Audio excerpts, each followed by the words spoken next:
praegu kasutan võimalust ja loen ette nii tema esimese kui teise vastuse. Esimene vastus tema seos Muugaga ja ta kirjutab nii. Muuga, meie vahetu naaber, on mulle südamelähedane alates juba lapsepõlvest alates, kui olid kooliaed Muugalt, suved Muuga liivarandades, eriti nüüd, kui siin elab minu tütar oma perega.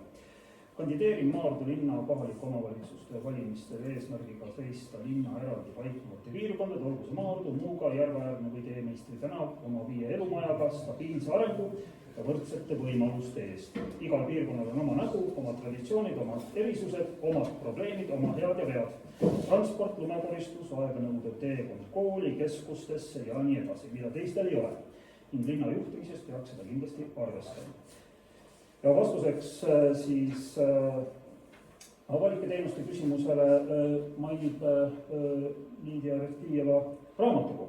Raamatukogu koos näituste saaliga, kus kohalikud käsitöömeistrid ja kunstnikud saaksid eksponeerida oma töid ja miks mitte korraldada näitusmüüke ja enampakkumisi.